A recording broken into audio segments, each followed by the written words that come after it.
session. So it's very happy to see you again in this lovely Monday. As usual, we are going to continue our lesson. Nah, setelah kalian selesai mengerjakan ujian bulanan ketiga kita akan melanjutkan pembelajaran kita kembali. Aduh Miss, aku sudah tidak semangat nih belajar. Wah, tidak boleh seperti itu ya anak-anak. Remember, mudah-mudahan tahun depan kita sudah bisa bergabung kembali di ruangan kelas kita yang berbahagia ini. So, jangan lupa untuk tetap menjaga kesehatan dan tentu saja berdoa sama Tuhan supaya kita bisa diberikan kesehatan dan pandemi segera berlalu. Oke, tanpa berpanjang-panjang lagi, kita akan mulai pembelajarannya. Tapi sebelum itu, let us pray.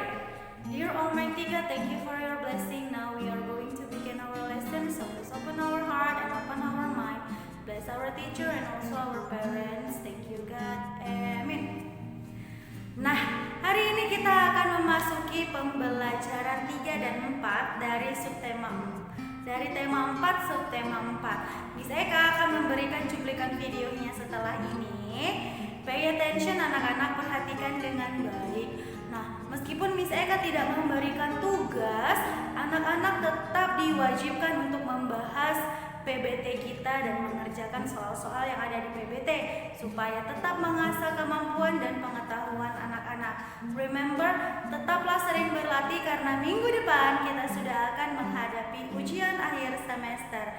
So, buat kalian harus tetap bertarung lagi, harus tetap semangat belajarnya ditingkatkan supaya rankingnya semakin meningkat. Oke, let's begin the lesson in 3, 2, 1. Nah anak-anak, sekarang kita sudah tiba di pembelajaran berikutnya. Nah, sekarang anak-anak buka bukunya halaman 171. Kita memasuki tema 4, hidup bersih dan sehat, subtema 4, hidup bersih dan sehat di tempat umum, ke pembelajaran 3. Nah, jangan lupa untuk sediakan pensil dan bukunya, catat bagian-bagian yang penting. And remember, untuk selalu membahas PBT-nya di rumah ya anak-anak. Nah, meskipun Miss Eka tidak letakkan tugasnya halaman berapa, bagian berapa, tapi anak-anak harus tetap membahas PBT sebagai bahan evaluasi pembelajaran kita hari ini. Nah, Dayu dan Ibu berbelanja ke pasar. Dayu senang menikmati suasana pasar. Namun, Dayu prihatin dengan kebersihan pasar. Pasar terlihat kotor dan becek. Nah, mari kita baca percakapan antara Dayu dan ibunya ya anak-anak. Bu, mengapa sampah dan barang-barang bekas itu dibiarkan menumpuk? Pasar jadi kotor dan bau kan, Bu? Betul, Nak. Banyak pengguna pasar yang kurang memperhatikan kebersihan. Pasar menjadi tercemar, pengunjung bisa saja sakit. Misalnya sakit gatal pada kulit. Sudah seharusnya kita peduli lingkungan. Benar kata Mama si Dayu tadi ya anak-anak. Nah, jadi apa isi percakapan Dayu dan Ibu anak-anak? Nah, isi percakapan Dayu dan Ibu, mereka sedang membicarakan tentang pasar yang kotor. Nah, lalu mengapa terjadi penumpukan sampah dan barang bekas di pasar? Nah, menurut Ibu Dayu tadi, karena banyak pengguna pasar yang kurang memperhatikan kebersihan. Ya, benar sekali ya anak-anak. Nah, jika ada orang yang membuang sampah sembarangan di pasar, apa yang akan kamu lakukan? Kira-kira apa yang kalian lakukan anak-anak? Tentu saja kita harus berani mengingatkan ya. Nah, apa yang kamu lakukan jika melihat sampah berserakan di pasar? Tentu saja yang kamu lakukan harusnya membantu membersihkannya atau memanggil petugas kebersihan pasar. Remember anak-anak, pasar merupakan tempat umum yang kerap kali dikunjungi oleh pengunjung ya kan? Jadi tetap harus bersih. Lalu apa yang akan terjadi jika pasar jarang dibersihkan? Tentu saja pasar menjadi kotor, bau, dan menjadi sarang penyakit. Dan kita pun akan merasa tidak nyaman untuk berbelanja di pasar tersebut, ya kan anak-anak? Sebab suasana yang tidak nyaman diakibatkan sampah. Nah, di halaman berikutnya ada teka-teki silang, ya kan? Yuk kita isi sama-sama. Nah, coba lihat pertanyaan pertama. Mendatar, 1 mendatar, ternoda dan kotor. Kira-kira apa kata yang cocok mengenai ternoda dan kotor anak-anak? Benar, ada kata tercemar. Kemudian berasa sangat geli pada kulit. Nah, kalau geli pada kulit berarti kita sedang merasakan gatal. Betul sekali. Lalu 3 menurun, berasa tidak nyaman di tubuh karena sesuatu, misalnya demam, flu, dan sebagainya. Kira-kira kata apa yang cocok untuk mengisinya? Tentu saja sakit. Oke, itu dia tadi mengenai teka-teki silang kita anak-anak. Selanjutnya, mari kita baca teks di halaman 174 mengenai pasar yang kotor menjadi sarang penyakit. Pasar yang kotor akan menjadi sarang penyakit. Sampah yang dibiarkan berserakan membuat lingkungan kumuh. Ketika hujan turun, tanah akan berlumpur dan becek.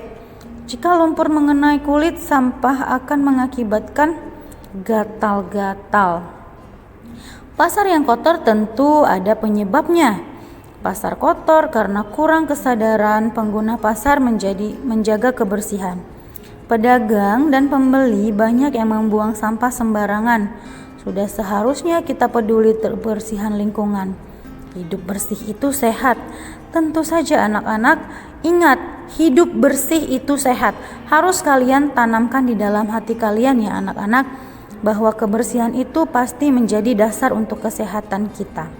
Nah, ciri pasar yang tidak bersih apa anak-anak? Yang pertama, ada sampah berserakan dan bau. Debu-debu tidak dibersihkan, selokan mampet, dan tentu saja banyak air tergenang. Wah, serem ya anak-anak kalau mendatangi pasar yang seperti ini. Nah, terdapat banyak toko yang berjejer di pasar. Setiap toko menjual barang yang berbeda-beda. Dayu dan Ibu menuju toko yang menjual bahan keterampilan. Mereka memberi manik-manik. Manik-manik dapat membuat hiasan, misalnya kalung, gelang, bros, gantungan kunci, dan hiasan tempat tisu. Nah, ini adalah contoh bahan-bahan atau hiasan-hiasan yang dibuat dari manik-manik anak-anak. Nah, kalian pernah lihat manik-manik kan? Nah, manik-manik bisa dibuat menjadi berbagai hal seperti yang kalian lihat pada gambar. Nah, jadi di sini Miss Eka ada cara membuat hiasan dari manik-manik. You can see di halaman 177. Ada alat dan bahannya, gunting, benang, manik-manik. Nah, jika manik-manik tidak ada, dapat digunakan dari bahan plastik. Nah, cara membuatnya juga anak-anak bisa baca dari halaman 177. Nah, anak-anak boleh juga mempraktekkannya di rumah untuk mengisi kekosongan ya anak-anak. Dan caranya kan mudah sekali, tinggal siapkan manik-manik, terus kita pilih warna yang sesuai, lalu potong benang sesuai dengan panjang yang kalian inginkan, lalu tinggal disusun deh sesuai kombinasi warna. Kemudian ikatlah dari ujung ke ujung kalau sudah penuh.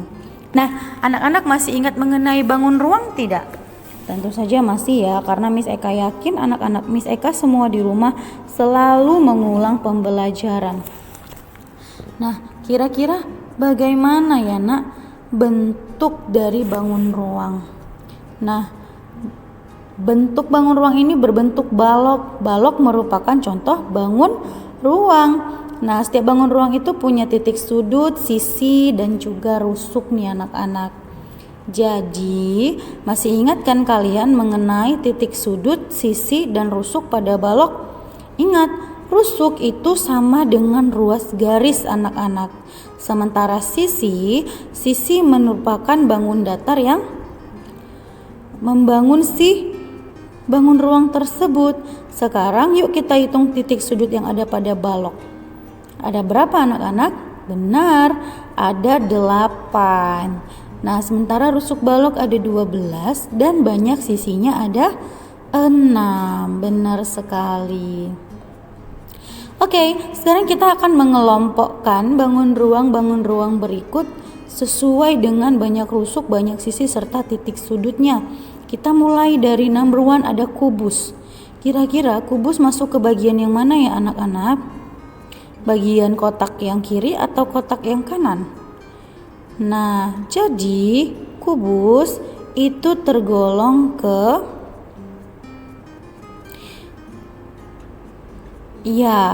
kubus merupakan bentuk bangun ruang yang mempunyai rusuk 12, banyak sisi 6, dan banyak titik sudut 8.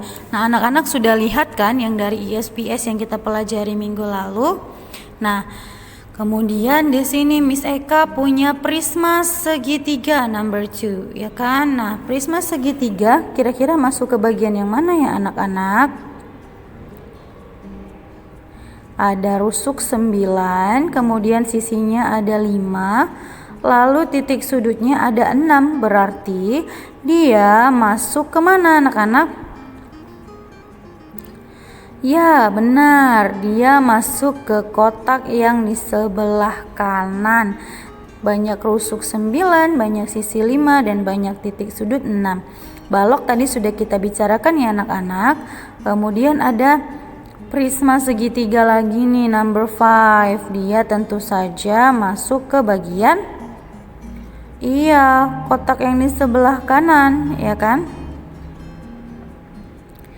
Tentu saja karena dia mempunyai banyak rusuk 9, kemudian banyak sisinya ada 5, dan titik sudutnya ada 6. Nah, itu dia pembelajaran kita hari ini. Oke, nah itu adalah mengenai subtema 4 pembelajaran 3. Nah, Miss Eka akan melanjutkan kembali langsung ke subtema 4 pembelajaran 4. Oke, so tetap pay attention ya anak-anak. Hari ini kita akan belajar bersama-sama untuk mata pelajaran tematik kelas 2. Kita belajar di tema 4, hidup bersih dan sehat, subtema 4, hidup bersih dan sehat di tempat umum, pembelajaran yang keempat. Mari adik-adik kita belajar dengan penuh semangat ya. Dayu dan teman-teman berlibur ke pantai. Di pantai ada berbagai tempat yang disediakan. Ada tempat parkir, warung, tempat duduk, WC umum, ruang ganti baju, dan sebagainya. Dayu dan teman-teman menuju WC umum. Nah, adik-adik, di sini ada bacaan WC umum yang kotor harus dibersihkan. WC umum yang kotor itu banyak penyebabnya. Hal ini terjadi karena banyak pengunjung yang tidak peduli lingkungan. Banyak yang membuang sampah sembarangan. Sampah yang dibuang dapat menyumbat saluran air. Air akan menjadi tergenang. WC umum yang tersumbat harus segera dibersihkan. Sampah yang menyumbat harus disingkirkan. Lantai dan saluran airnya harus dibersihkan. Agar lebih bersih, dapat digunakan pembersih lantai atau dengan sabun ya adik-adik. Dengan demikian, WC umum akan menjadi bersih dan wangi. Pengunjung akan menjadi nyaman karenanya. Adik-adik, apakah kalian pernah bepergian dan kalian karena ingin BAB atau buang air kecil seperti itu kalian pergi ke WC umum? Nah, apakah kalian pernah menjumpai WC umum yang kotor dan WC umum yang bersih? Tentunya kita akan merasa nyaman jika WC umumnya itu dalam keadaan yang bersih. Perhatikan gambar berikut. Ini adalah contoh WC umum yang kotor. Ciri-ciri WC umum yang kotor itu seperti apa? Nah, ciri-cirinya pastinya ada sampah berserakan dan bau. Airnya menggenang adik-adik. kotoran tidak disiram, dan temboknya retak seperti ini. Jadi ini adalah ciri-ciri dari WC umum yang tidak bersih. Membersihkan WC yang kotor sebaiknya itu menggunakan sabun cair lantai dan sikat ubin. Jenis sabun itu bermacam-macam loh adik-adik. Ada sabun batangan, ada juga sabun cair. Nah, sabun batangan itu dapat dibuat menjadi hiasan. Hiasan apa saja yang dapat dibuat dari sabun batangan? Nah, adik-adik, di sini ada berbagai hiasan yang dibuat dari sabun batangan. Ya, di sini ada kura-kura, ya, ada gambar kepala kucing atau babi, ya, ini ya kucing ya kelihatannya, atau babi ya. Lalu ada bunga seperti itu, lalu ada mobil-mobilan dan bentuk lainnya. Ini dibuat dari sabun batang adik-adik. Bagaimana cara membuatnya? Nah, di sini ada cara membuat hiasan dari sabun batang. Kalian harus persiapkan dulu alat dan bahannya. Alat dan bahannya apa? Pensil, pahat ukir atau pisau, sabun. Lalu cara membuatnya, sediakan sabun batangan terlebih dahulu. Lukislah pada sabun sesuai gambar atau model yang diinginkan. Lalu ukirlah sabun menggunakan pahat ukir hingga membentuk model yang diinginkan. Jika pahat ukir tidak ada, kalian bisa menggunakan pisau. Berhati-hatilah saat menggunakan pahat atau pisau agar tidak terluka. Nah, haluskan permukaan sabun yang telah diukir hingga menyerupai model yang sempurna. Hiasan selesai dan siap untuk dipajang. Coba adik-adik kalian bisa praktekkan bersama orang tua ya, membuat sabun batangan ini menjadi sebuah hiasan. Nah, sabun batangan ini kalau dalam bangun ruang itu berbentuk balok ya. Ya, jadi balok merupakan contoh bangun ruang. Jika disusun, balok itu dapat membentuk pola tertentu. Nah, perhatikan di sini ada pola bangun ruang yaitu balok. Susunannya ini ada balok yang rendah ya, yang tidak tinggi ya, yang balok melebar, dan balok yang tinggi ya, yang ke atas. Itu susunan polanya berulang-ulang ya baloknya ya. Balok yang melebar, balok yang meninggi, balok yang melebar, balok yang meninggi, dan seterusnya. Ini adalah pola susunan balok. Kita lihat pola susunan berikutnya. Kak Citra punya pola susunan berikutnya, dan kita akan menentukan bentuk bangun ruang selanjutnya ya pada pola susunan berikut. Nah, di sini ada balok pendek, balok tinggi, balok tinggi, balok pendek, balok tinggi, balok tinggi, balok pendek. Berarti ada satu balok pendek, lalu setelah itu ada dua balok tinggi. Nah, terakhir di sini adalah balok yang pendek. Jadi gambar berikutnya tentunya ada dua balok tinggi seperti itu adik-adik. Lalu gambar yang kedua, dua balok pendek, satu balok tinggi. Dua balok pendek, satu balok tinggi. Satu balok pendek. Nah, berarti di sini kalau hanya satu balok pendek, ini kan padahal ada dua balok pendek ya. Itu berarti berikutnya adalah balok pendek. Kalau sudah dua balok pendek, baru balok yang tinggi. Seperti itu adik-adik. Pola berikutnya adik-adik ya. Tiga balok pendek, tiga balok tinggi, satu balok pendek, dua balok tinggi. Padahal di sini ada tiga balok tinggi. Berarti setelah dua balok tinggi ini adalah satu balok tinggi. Nah, karena sudah ada tiga balok tinggi, berarti gambar berikutnya adalah satu balok pendek. Berikutnya adik-adik. Nah, di sini dua balok pendek, dua balok tinggi, dua balok pendek. Maka pola berikutnya adalah, ya bagus sekali, dua balok yang tinggi. Mudah ya menentukan pola pada bangun ruang.